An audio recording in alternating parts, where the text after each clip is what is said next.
that are going to deal under different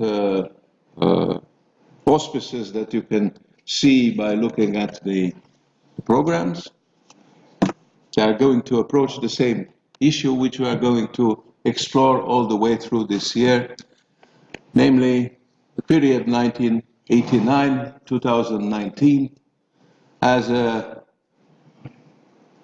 theoretical issue or as an analytical interpretative issue, as a passage from dystopia to post-history or to posthistoire.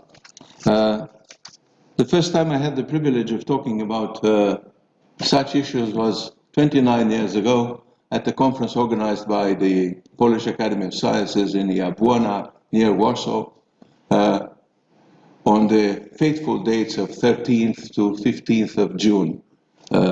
These dates are, of course, important for Romanians from a different viewpoint.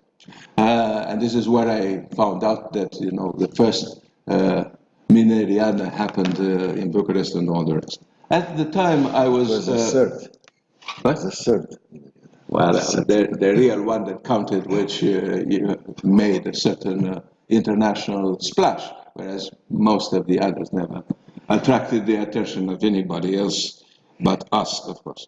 In Jabłona, I was trying to look already in June 1990 in the presence of people who were ranging from Vnuk Lipinski and Jadwiga Staniscis and James Coleman and so forth to others in sociology, political science around the world from, I think, 10, 12 countries.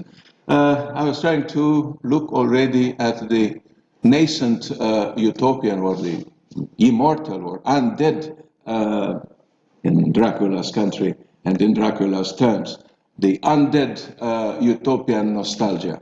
I was looking at a situation which had been already over-theorized by the observers of this passage from really existing communism to something else. This was still the time when the new science or pseudoscience of transitology was emerging around the world, especially in the United States, trying to explain or at least produce a kind of master narrative for the historical transformations taking place around the world once again. And as a student of utopianism, I was looking at this transformation in May, June 1990, having the advantage of looking from the inside at the mechanisms of a state. I was in the Ministry of Education and Science in a rather high position, having access to the minister's office. Mihai Șora was the minister, and I could see how the transition was happening within the very diverse systems of power of this transitional state. And I noticed that around April 1990, the mythology of a revolution in 1989 had come to an end in this precise milieu. That is, the guys who were running the state in April 1990. Most of them had been running the state in the decades before, or were the sons, daughters, grandsons, granddaughters of those who had been running the state since 1948. The self-legitimating and self-proclaimed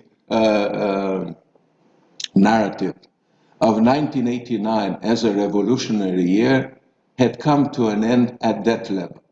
I'm sure that a level above, slightly above that one, this mythology had never functioned, because these were the creators of that mythology and they were the last to believe in it. So I could see how the very fabric of the state was now transitioning, or transforming, or morphing, as they say now if they watch too much American television, into something else. What was the nature of this new state? What were its projects? What were its propositions? Was still totally vague and unclear. So the field was open to every form of speculation, of imagination. And one of the quickest to try and fill in this, let's say, interpretive and theoretical gap, which also held very important functions in terms of self-orientation, was the idea of a return to history. I brought here a small book that was very popular at the time in 1990 by Misha Glenny, the British reporter based in Central Europe, whom probably some of you know, whose first book on these revolutions, or so-called revolutions, were The Rebirth of History.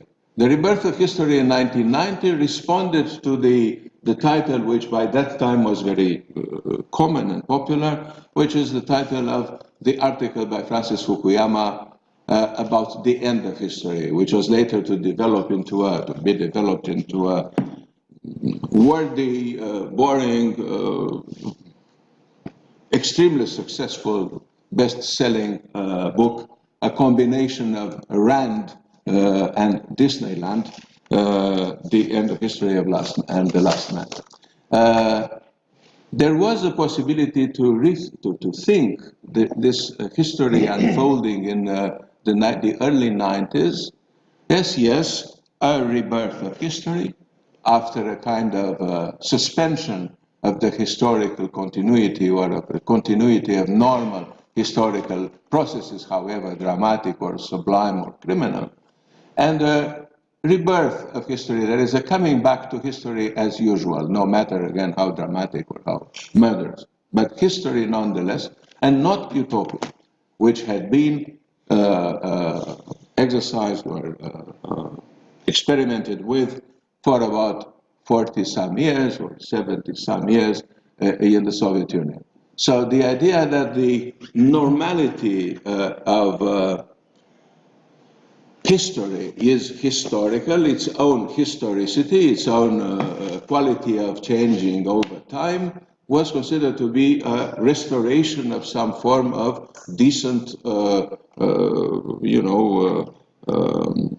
flux of human experience. Whereas the utopia, which for some was a dystopia of really existing communism, had been once again a suspension, if not a downright negation of history, starting with the very notion of, or the very central concept of historicity.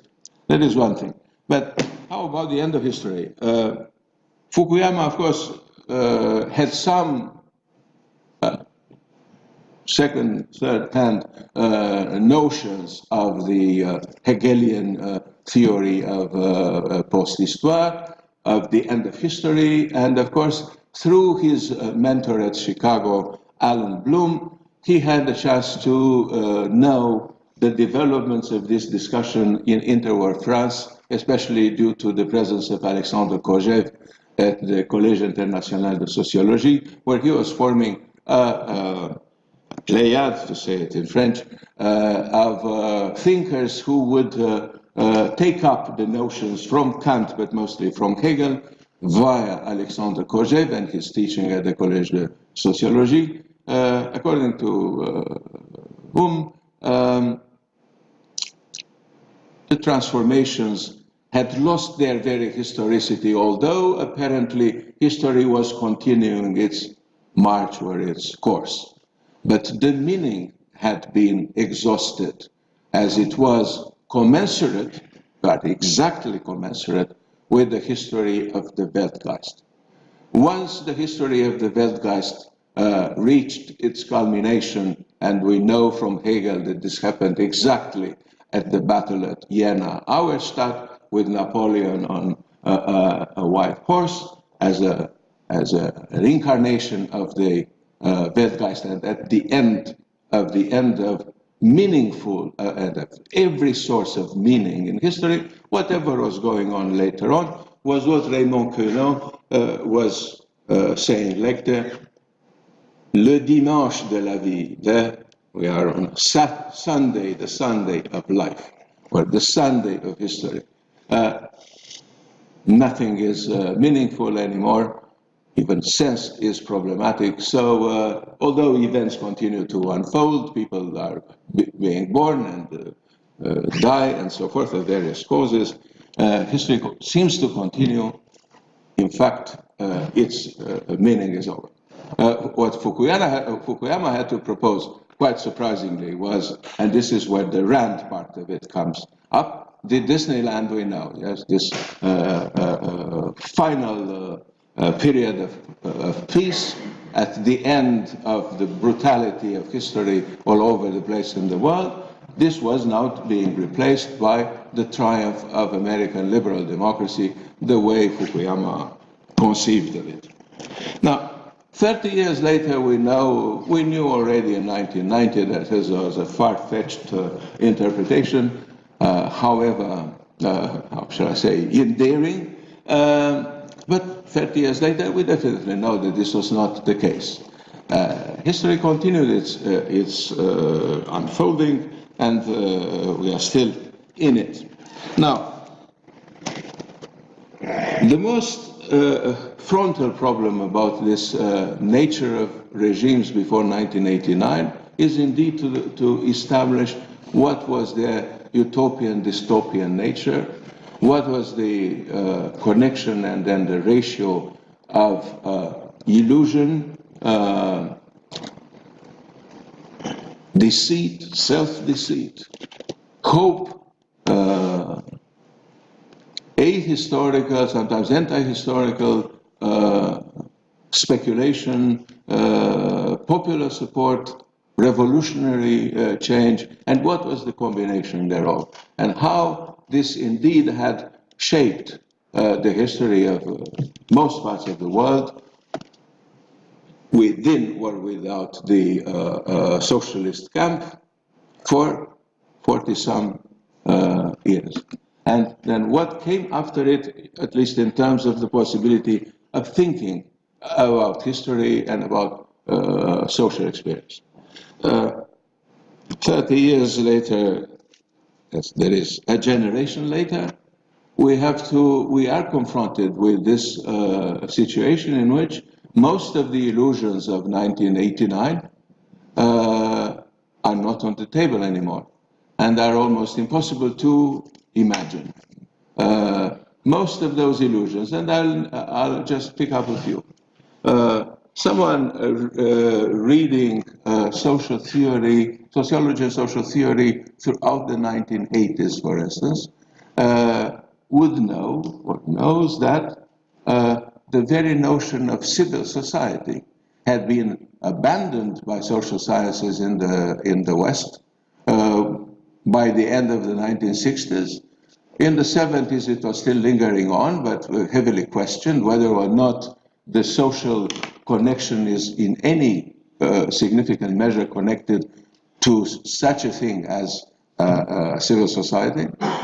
But when solidarity, Solidarność, erupted in Poland, suddenly one could see how references to civil society re-emerged in books of social theory. In France, for instance, this is obvious in the work of Raymond Boudon, and this is who was looking, let's say, more systematically at social change.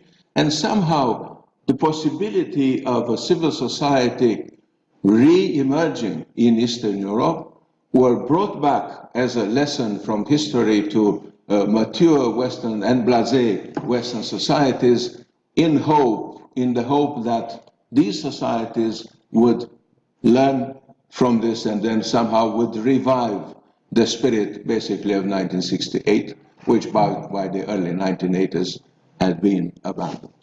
So somehow it seemed as a kind of promise, a utopian promise of bringing back at the end of the communist dystopia a certain experience of human solidarity and of sharing and of a kind of,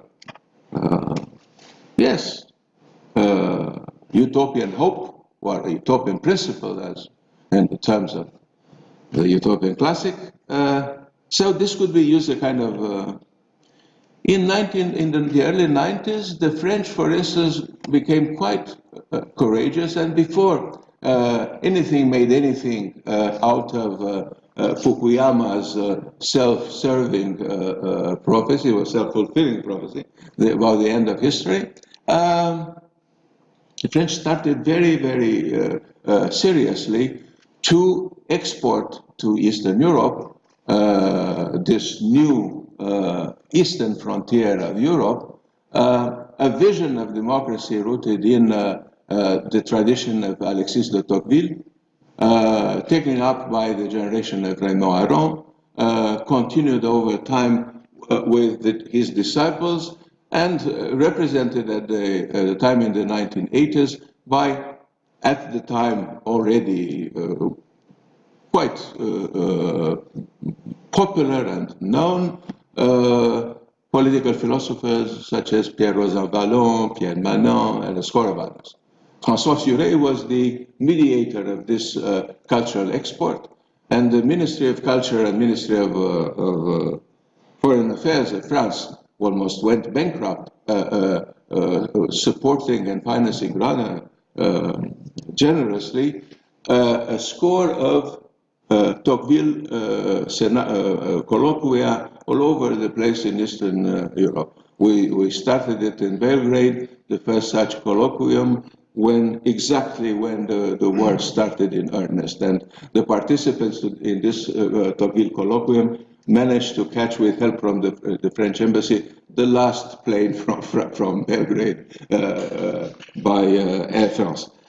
But the thing was, at the time, there seemed to be a possibility for France to become the hegemonic exporter of a new ideology, which was a kind of anti-Marxism without becoming a form of conservatism.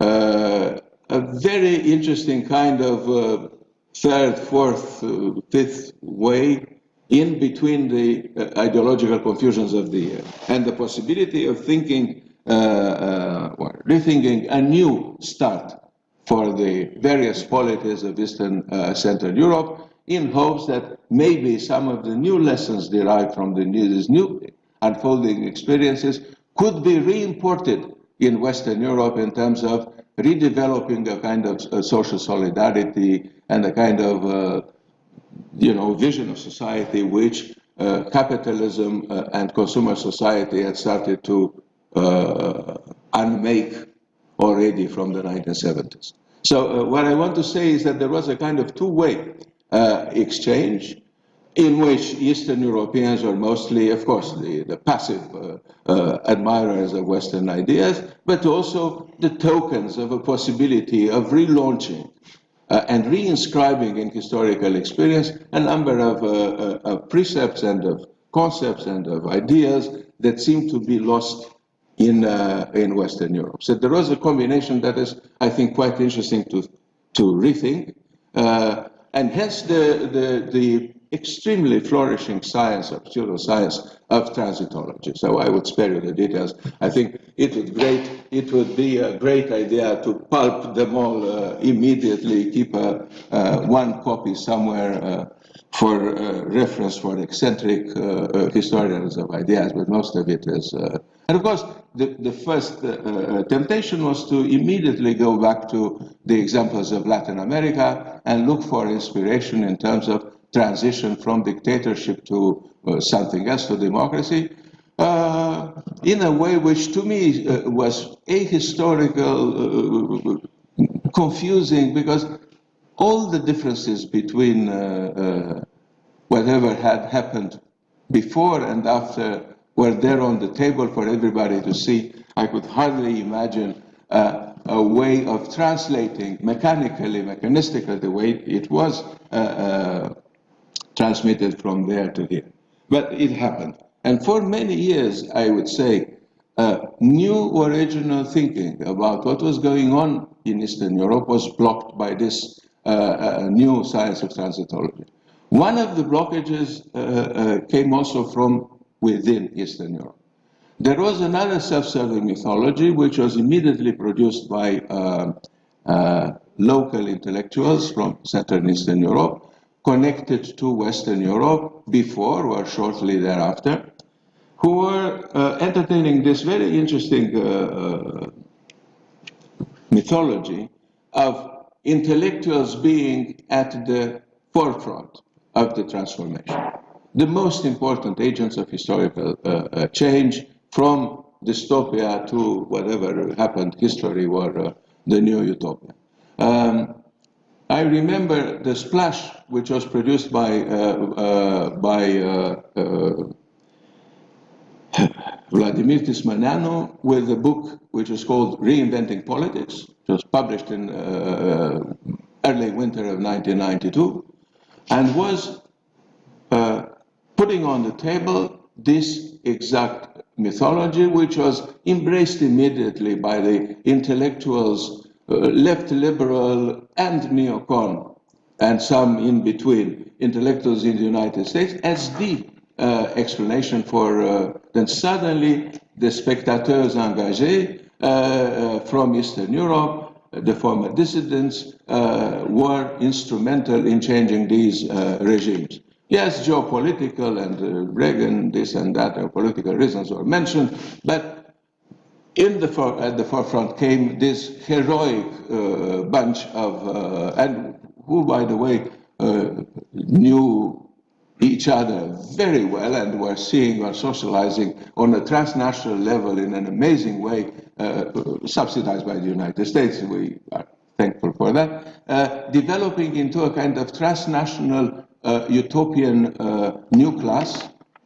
My allusion is to Gelas, of course, but this was a transnational post-historical new class, which was explaining the transition from dystopia to history, or the new utopia, by means of this, to me, totally exaggerated role played by ideas and intellectuals. This role at the time came together with the over-interpretation of this transformation as revolution, as a revolution. There was a typology of revolutions which is now coming back. All this year, the discussion is about 1989 in various circles, and I noticed a very, yet again, another endearing German nuance to this. They are now very actively promoting the idea of commemorating their peaceful revolution. And I was approached by them to come into congresses and colloquia and things of the sort, and talk about the bloody revolution of Romania as a nice counterpoint to this beautiful German-only example of a peaceful revolution, which to their mind is even better than the Velvet Revolution or the handshake transition, as an example of how liberally minded intellectuals, although, or probably because of their Marxist allegiances and creeds prior to 1989, in the name of democracy based on a rethinking of Marxism, were promoting a historical change.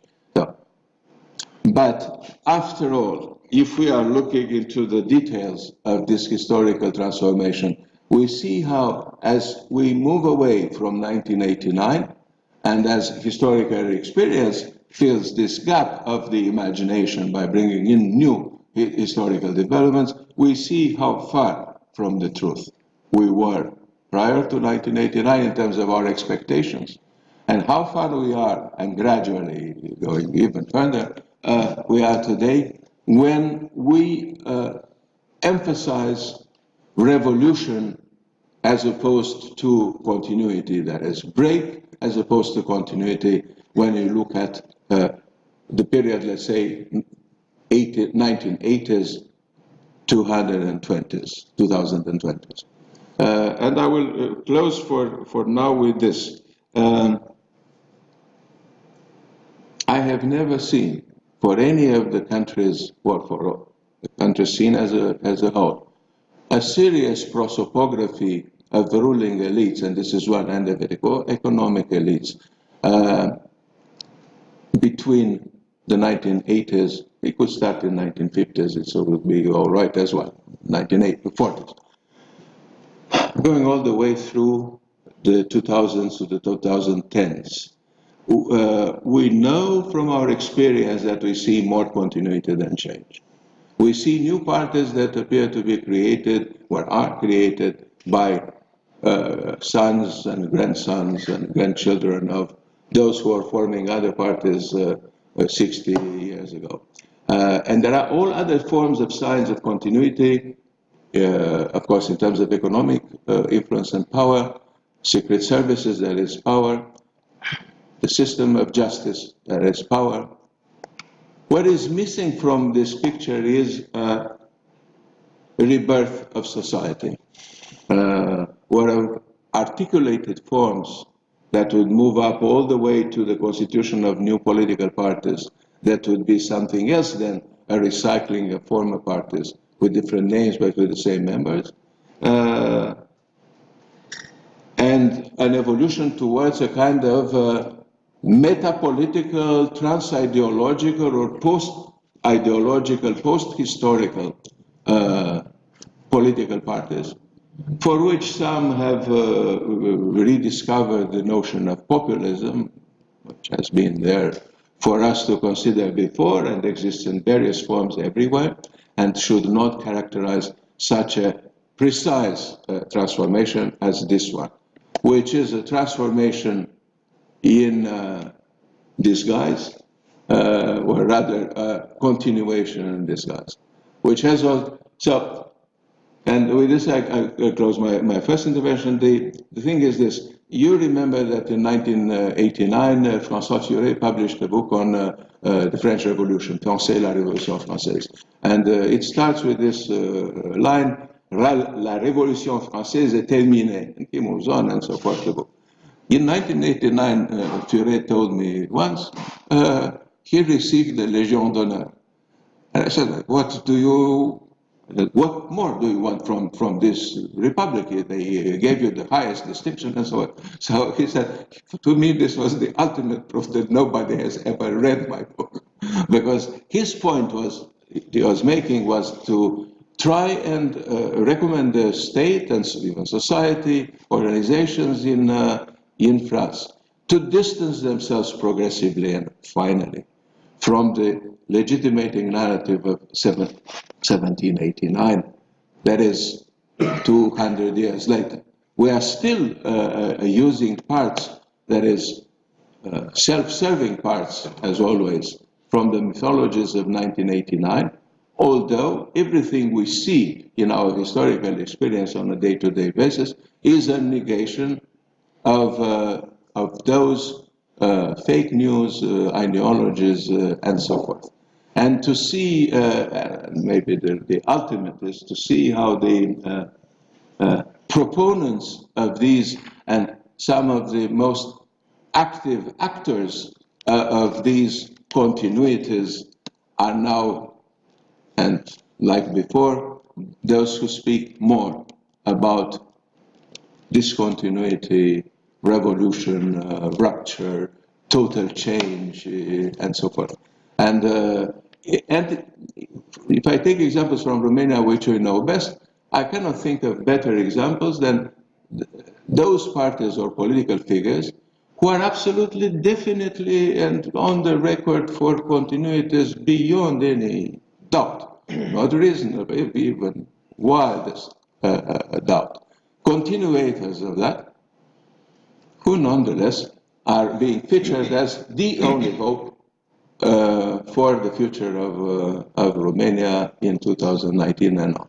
So in this I see a kind of Hegelian use of history somehow, because it is, to me, not only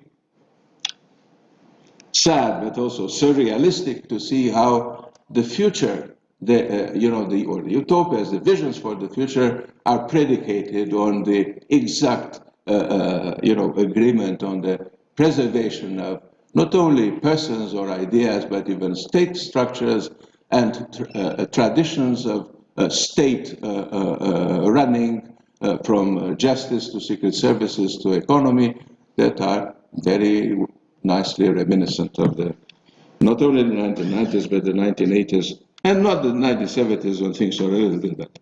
I stop here, and now we move to the presentation by Dan Pavel, which is on post-communist and post-historical forms of political justice. Yeah. Thank you. So first of all, good afternoon. Actually, Sorin Antohi asked why you communicated the fact that you have a PowerPoint in the last minute, because I wrote it today. So I started to write a text for this colloquium, and the next day I started to write another text and the third text.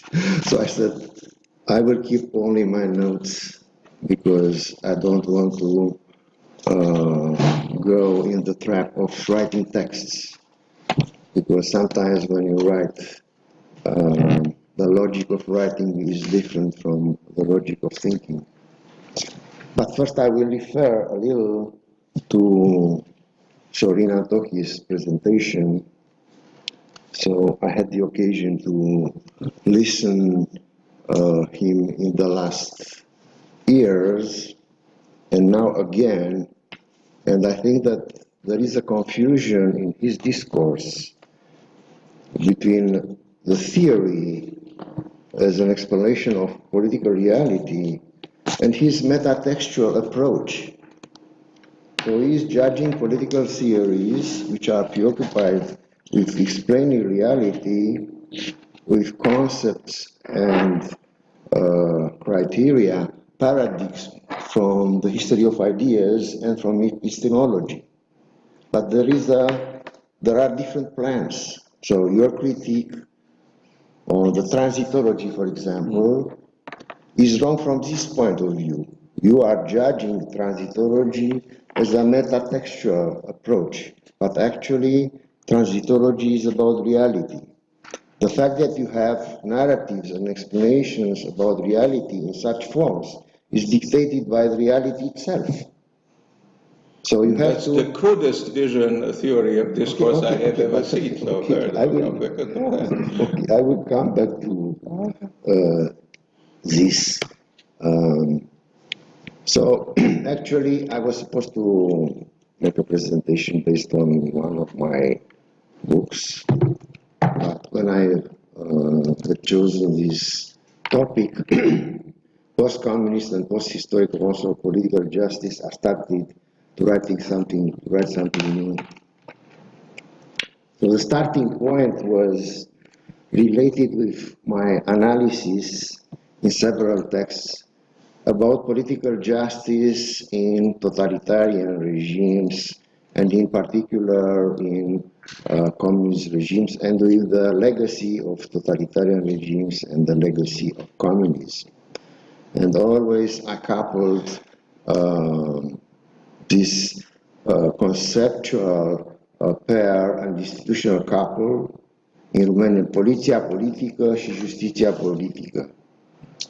Political police and political justice. So, political police in justice in communism was exactly the opposite of political justice in liberal democracies. And I will come to this later in a short discussion about the etymology. So some critical points from the present. So when we think about political justice, we have in mind certain examples, current examples or historical examples, and also a lot of concepts, theories, theoretical approaches. And now I'm referring to China, with the anti-corruption campaign launched by the Xi Jinping, the leader of the Communist Party, and Hong Kong, where millions took the streets in huge protests against the extradition bill for trials in China. So actually, the population in Hong Kong is more than 90% Chinese. So the Chinese in a free country protested against the fact that they will depend on the Chinese system, judicial system from China, the communist system. In Russia, the political trials of the anti-Putin opposition. In Poland, the Law and Justice Party took almost the full control of the judiciary. And now about the etymology. So, justice, justiție, comes from Latin, jus, law. So for centuries, law has become inextricably connected with justum, what is just. The law is the rule which embodies and expresses the community sense of justice, justum. In communism, the law, the justice system was not connected with what was just, or with what is just. So the state of law, the Rechtsstaat, which was supposed to eliminate the very possibility of the unjust law, disappeared. Why I'm insisting on these periods? Because Romania is a post-communist country. When we talk about the political justice in Romania, in post-communism and in post-historical time, we have to keep in mind this framework of communism. It is not just a chronological succession, it is also a logical relationship. So I use the conceptualization of meaning principle from some logical semantics. The meaning of a word, term, concept depends on the context of the phrase. So when we talk about the practices or the meanings of political justice, they depend on historical and political contexts. So in order to understand the post-communist and post-historical forms of political justice, we have to keep this framework which is practical and theoretical, practical related with real forms, democratic, communist, Nazi, or imagined, conceptualized views by political theorists, political philosophers, writers, and other authors preoccupied with utopias, because some of these theoretical constructions are actually utopias. A reminder, so political justice is about values. Values, what is good or just, represent the main political, ethical, and philosophical questions. And now some historical background. So we have the Stalin show trials.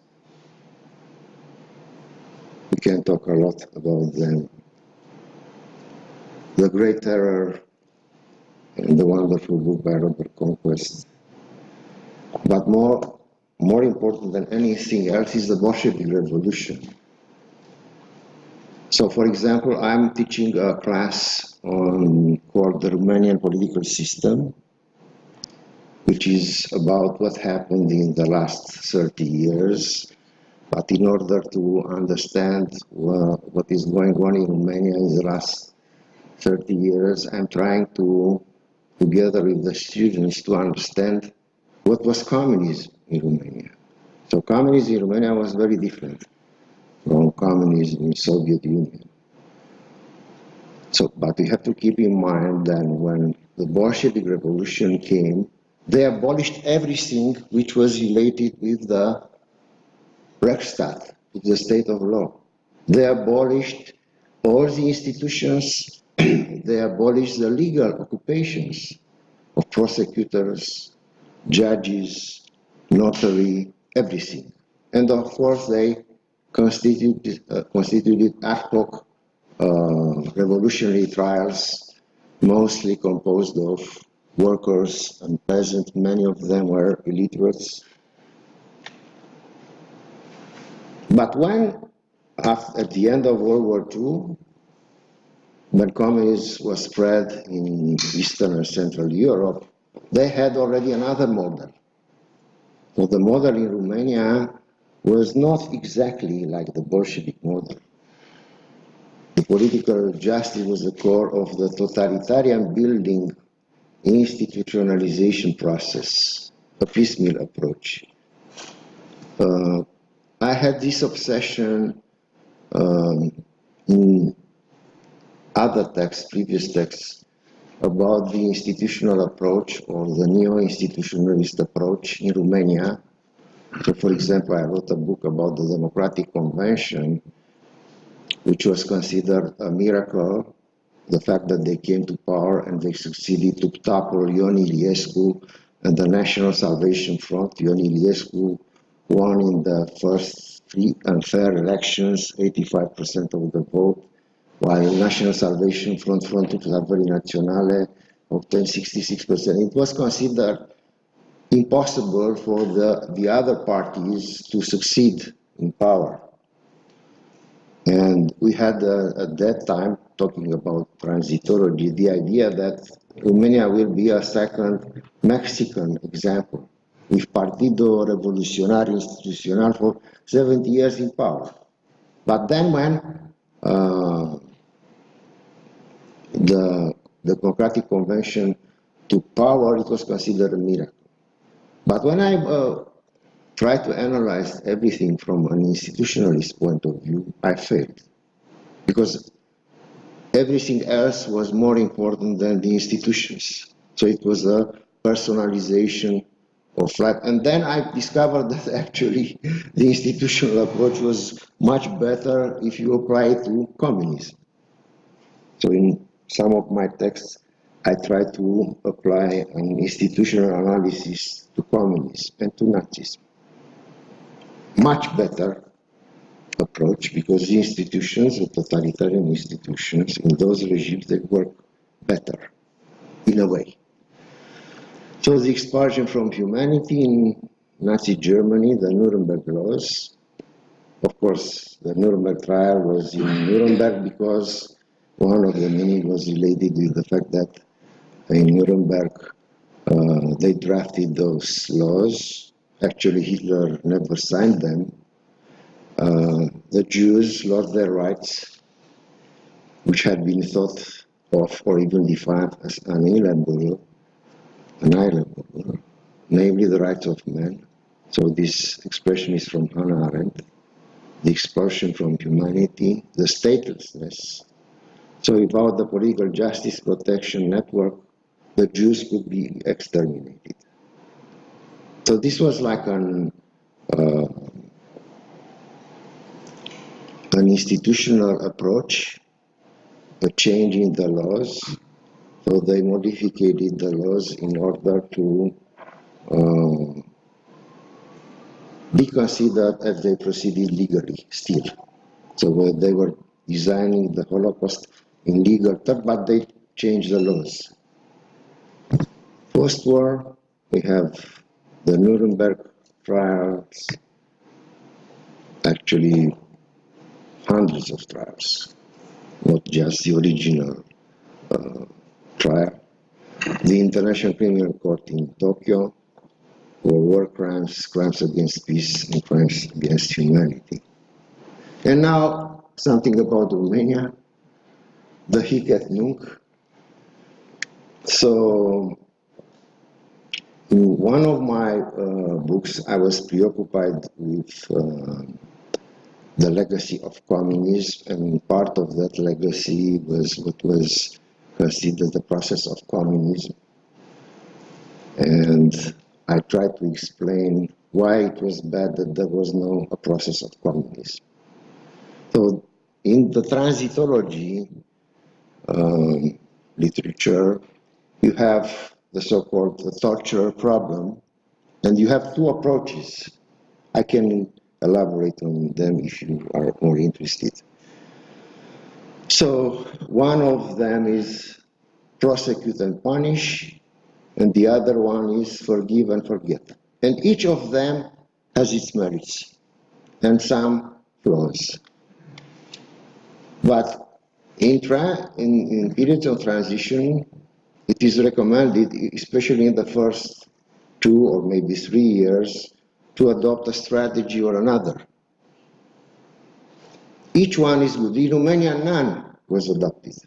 For that reason, even now, when we have, for example, this year, the debates about the general prosecutor, Procureur General, it was a confusion between the two approaches, because in a paradoxical way, the former FSN Iliescu guys, which made an obstacle for the process of communism, now took the opposite approach.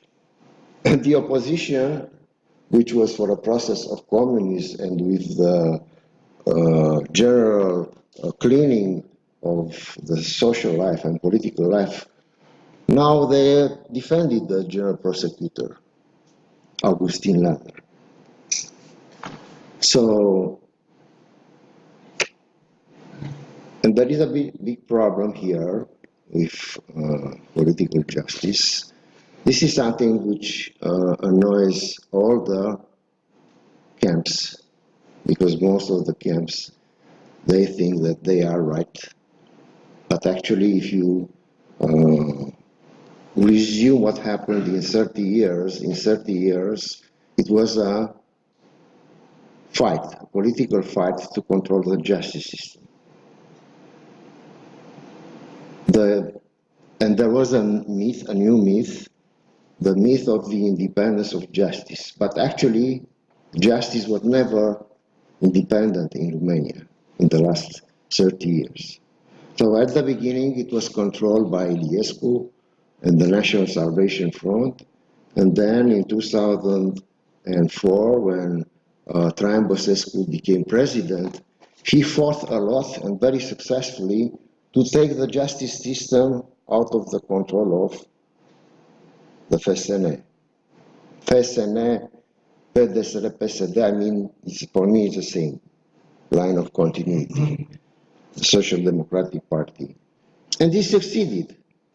But he succeeded in a tricky way because actually he controlled the justice system, he and his forces surrounding him. When Iohannis came to power, in 10 years later, in 2014, he took over the whole system.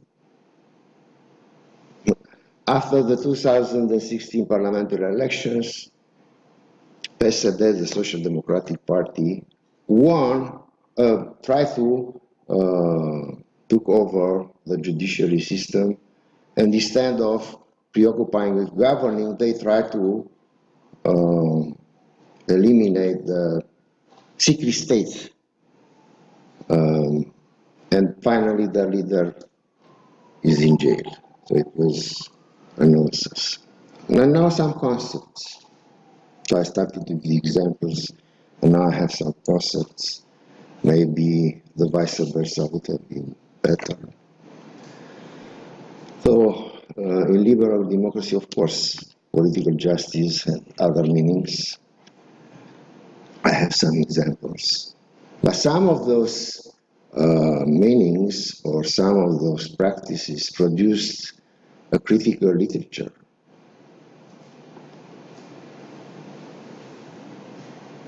So we have John Rawls, A Theory of Justice. His main evaluation about current liberal democracy is related with the radical unfairness of society. So what do you get? How do you get a society that provides basic decent services to all citizens? And then you have this construction, which is from, I'm considering it as Utopia, the veil of ignorance. So how do you distribute goods and services in the society? And he is making a soft experiment about this, which is utopian. Michael Werther, Sphere of Justice, a defense of pluralism and equality. So he's taking the idea of distributive justice, a bounding world within distribution takes place, a group of people committing to dividing, exchanging, and sharing social goods. And so for him, political justice are all those features of citizenship that make a democratic politics possible. One person, one vote, free speech, freedom of assembly. So his critiques on roles and his model is related with a society where no social good serves or can serve as the means of domination. And then you have dictionary definitions, like this one by Otto Kirchheimer from the International Encyclopedia of Social, and others. So actually I try to construct a framework for a comparison between political justice in different political regimes, and this is just the beginning. Okay, that's Okay, thank you very much. This is indeed the beginning. The floor is open. Maybe historical examples from both Romania and elsewhere will be Daniel Barbu. I have a question. Speak up, Daniel. Okay, because we want to get it on the. I have a question for Dan Pavel, and then probably there is time comment on There is time. the speeches which we have heard, starting both from Dan Pavel, which is precious and linking it to what you have said. But the question is, first and foremost, I have confessed a kind of intellectual scupper hearing you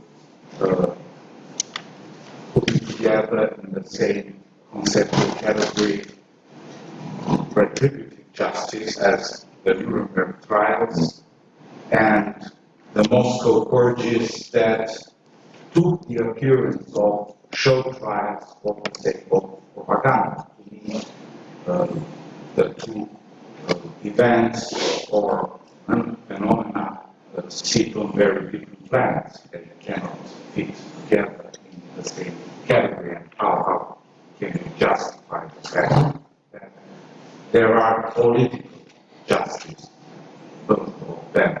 And I would say what happens today under Xi Jinping in China is more like the vein of the Moscow purges, the so-called trials. In fact, they were purges that used legal settings, mise en scène, so to speak, not more. They had nothing to do with justice or politics for that matter.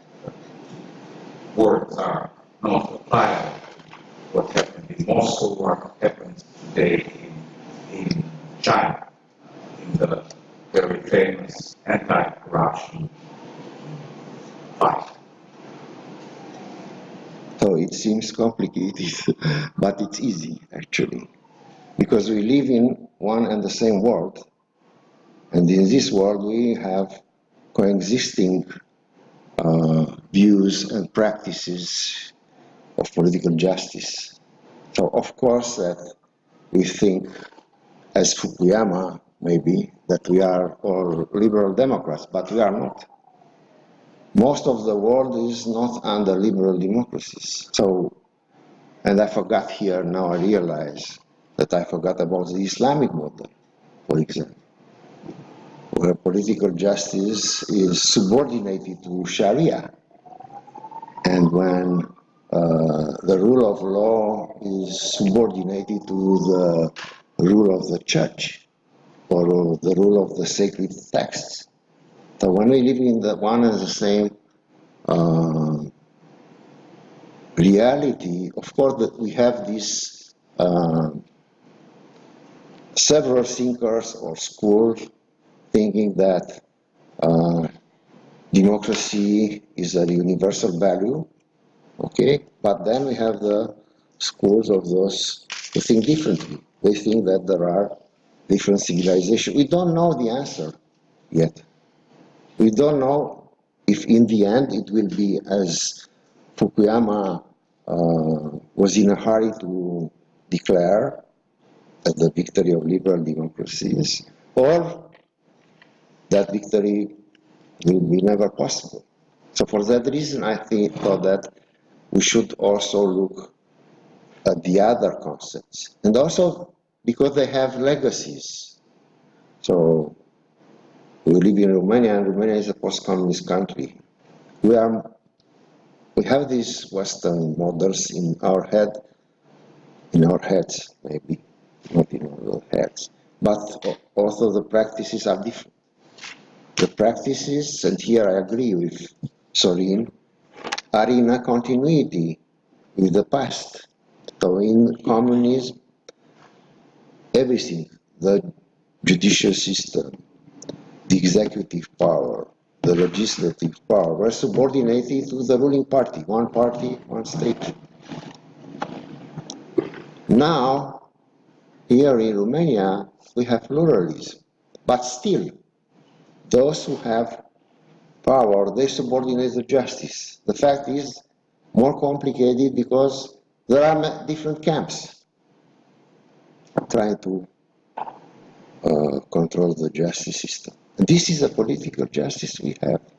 So I would rather be preoccupied with explaining the reality with different versions of political justice than keeping the discourse only at the level of liberal democracy.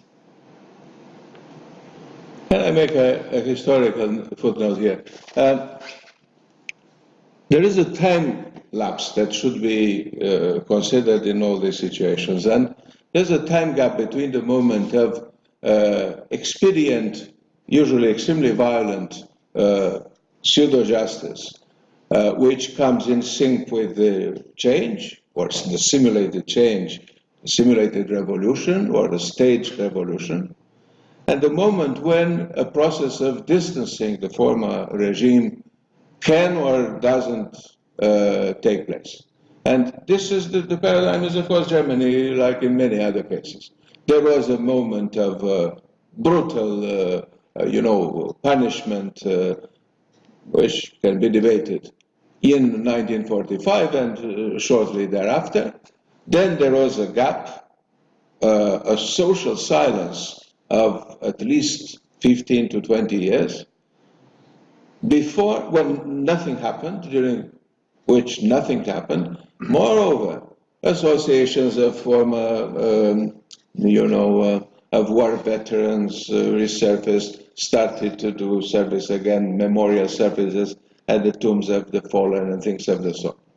And then, once the generation, which is called in Germany the moralist generation. These are people born in the 1930s, usually. Many of them orphans of World War II because they lost their fathers, most of them, in this generation. They just conduct a search, an informal search, and you immediately see that they are all orphans all over the place. And then they might have a new generation of half-brothers with a little help from the occupying armies after World War II. So this is the family setting. In this family setting, the moralizing, or the moralist generation, the generation of the moralists, a generation that retired basically in the 90s from their university positions and started to speak a little bit more freely. Jon Rusin, who may join us in the evening, but anyhow will be here later today, is one of them. Jürgen Koka in Germany, and I can continue the list. These people needed a certain time from going from their position of students to PhD students to junior faculty of sorts or researchers, and then by the time their professors and mentors, who were survivors of the system between the two world wars, and had been reabsorbed into the university system, by the time these people went into retirement, they got the main positions in the newly in the Reform Universitäten usually, Bielefeld, Constance, and so forth, and they started the so proverbial model of Vergangenheitsbewältigung. The silence, the gap between, quick fixes, killing a few people out there, sometimes not really the most murderous of them. Look at the list of the participants at the conference in Wannsee.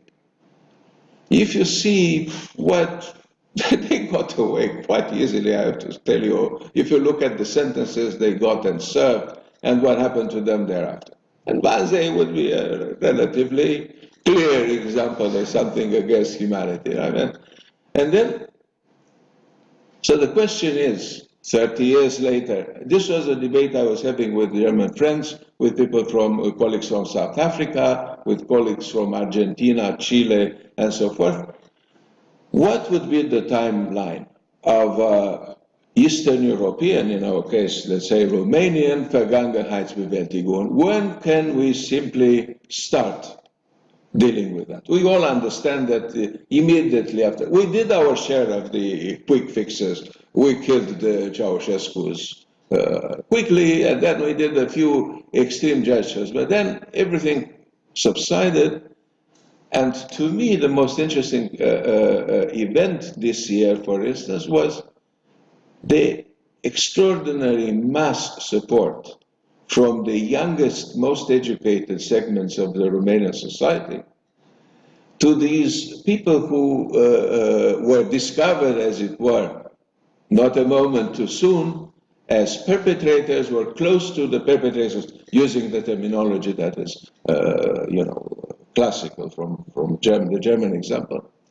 And the extraordinary social support, very vocal in social media, in the street, in the few remaining press entities, online and everywhere, for people who, by all the moral, legal, whatever historical standards of the 1990s, would have been lapidated, whatever you want, shamed massively and so forth. So is this a change of heart? What happens really to this? Because the entire self-legitimacy of a huge part of our public intelligentsia has been predicated for 30 years on their moral excellence, over which they have absolute monopoly. And then suddenly, when a situation like this occurs, you see that the entire discourse of a generation, during the time which is now the time of a generation, 30 years is not 33, but close to it. So to me, this is one of the enigmas of the changes in Romania. Daniel. I have to go back to my question and then comment, because it's precisely. But to me, it seems that on the one hand, the typology of retributive trials, the tyrants judged by the Democrats in Athens in 411 for Christ, or Nuremberg trials, or you name it, the Heitman in Jerusalem, are historical trials. Hence, the incompatibility I sense with the other type of trials, because they look at what real people actually did. Yes. We may discuss they did wrong, they did good, and who judges them, it doesn't matter, but it's about history. It's about people that actually lived and engaged in particular actions that other people consider abhorrent or horrible or whatever, and they judge them, put them on trial. Whereas the Moscow trials are post-historical, because the point was not what Kamenev actually did in the past, because whatever he confessed was not real. The trial had in view the present and the future, the strengthening of the Communist Party of the Soviet Union under the leadership of its supreme guide, Stalin. So they had nothing to do with history, with what actual people actually did in a period of time that was considered somehow guilty or rejectable or punishable or whatever. So epistemologically, it's nothing political in such trials, even if we use the journalistically or politics in the Soviet Union. And there is nothing legal. Politics in a communist. Besides, there is nothing legal and juridical because there is no due process. You do not establish. You do not establish. Nothing about real guilt. Yes. And the effect of a certain act on that documented, well-documented effect of something real or imagined Moscow trials, as anti-corruption trials now in China, are producing narratives for the present, not guilty actions that occurred in the past and are considered repugnant by the society at large and by the justice system. The comment on Augustin Laza that was very important. And it relates to what you said about reinventing politics and the messianic role that was assigned to intellectuals by some. It's not a surprise that the same intellectuals that claim the messianic role played a part, consistent one, in the so-called file of communism, after the report and whatever happened in parliament publicly in order to qualify communism as a bad thing of the past. What I said then, and nobody listened because these intellectuals are very important and very influential, was confirmed today by the Augustin Laza issue. That is, the task at hand for Băsescu, Tismaneanu, and the whole bunch was not communism itself, but who would pass judgment on communism? Who is more qualified to do it? Us. It's not about communists, it's about us, who are the only people around that can legitimately pass judgment on communists, on whatever you. So, in fact, if you want to calculate the time gap, it would be commensurate with the time gap in Germany for the process of the moralizing generation, because it took, from roughly 1990 to, it was, let's say, 15, 16 years, pretty much like in Germany. If you add up to 1947, 48, you have a time lag of preparation, as it were, of a new position that is safe enough, that is, it comes late enough to be safe, and then prepares the ground for something that is very little, has very little to do with the historical period. Augustin Laza was not a perpetrator because we, to speak like John Esther, we closed the books on communism. Okay, but the same was with Stalin. So he decided what was good and wrong. For that reason, it's political. It's still under the same roof.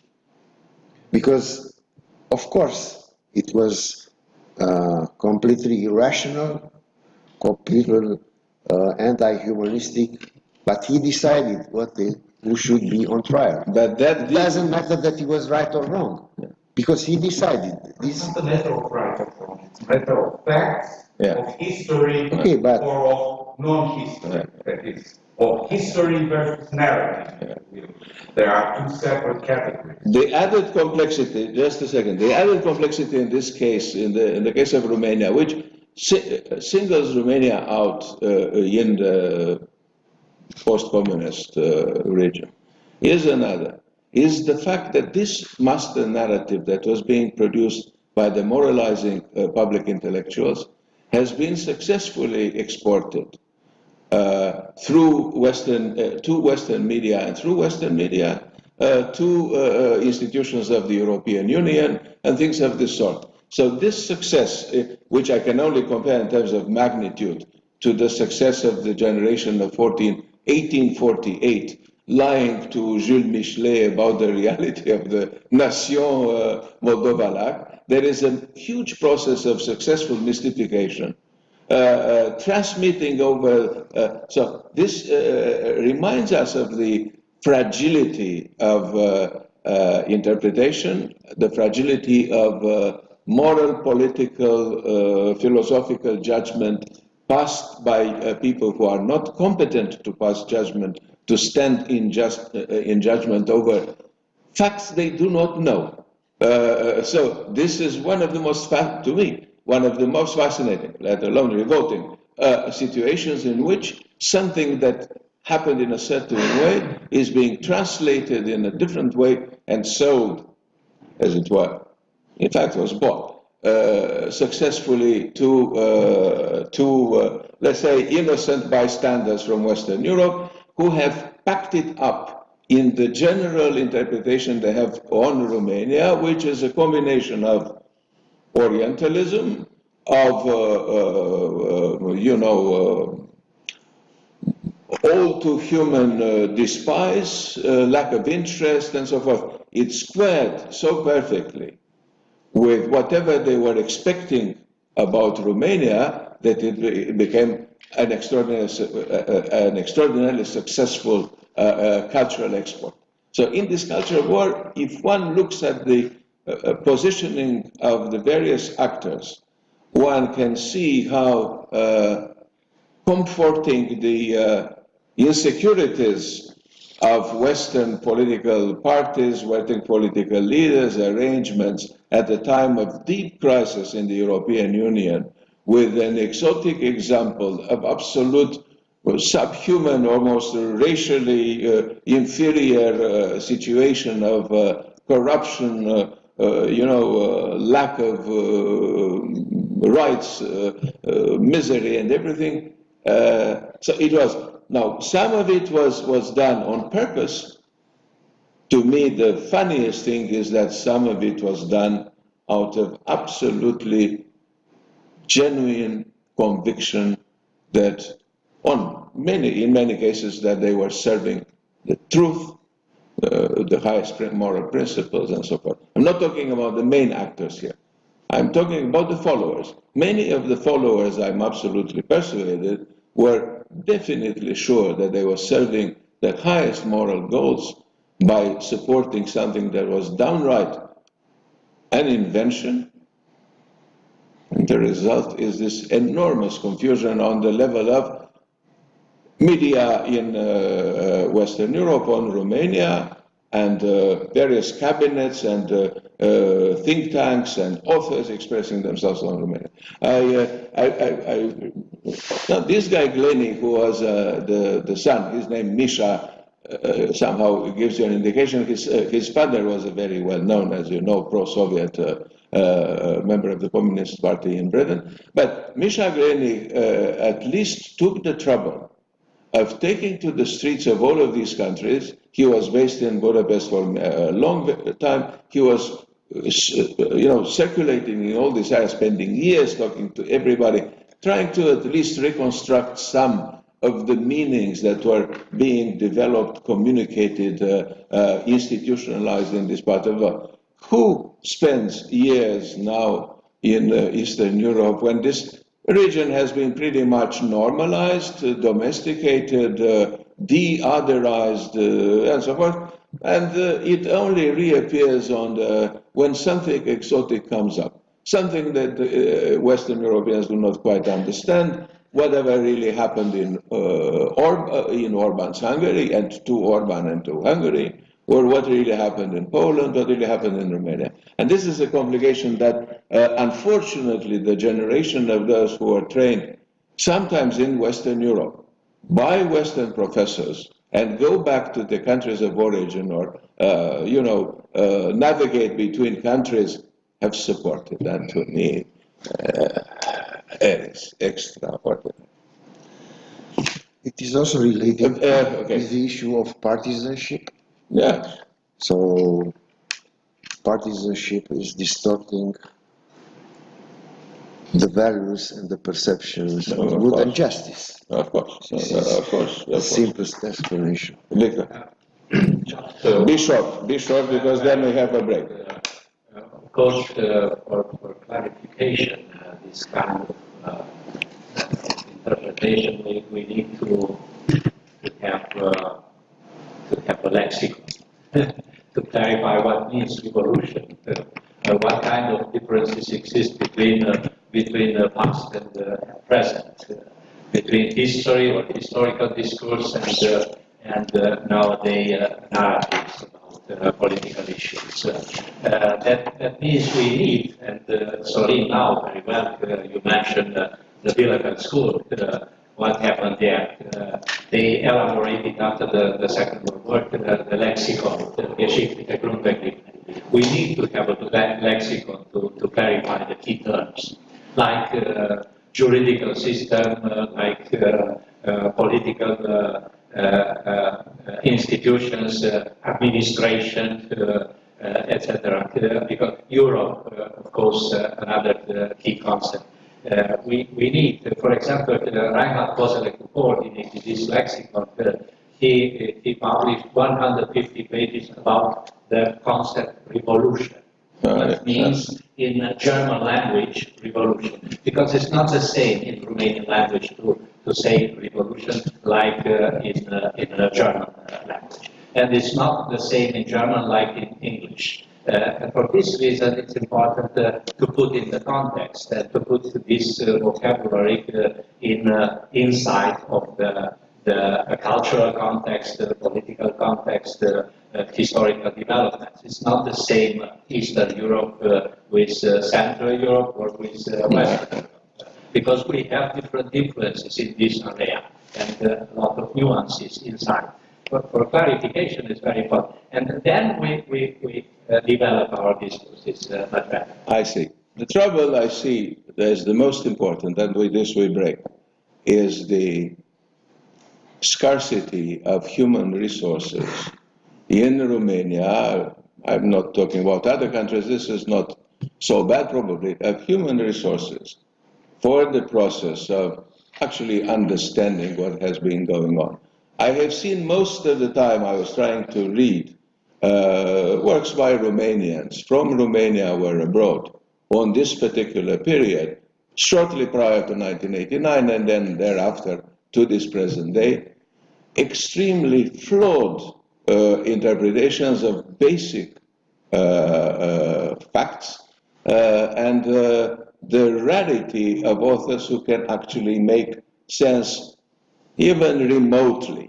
And most of it is that I was very frequently asked to review for publication or not on publication for Western periodicals and publishing houses, works on Romania, and I have to tell you that I could honestly recommend only a few, although many more have been published.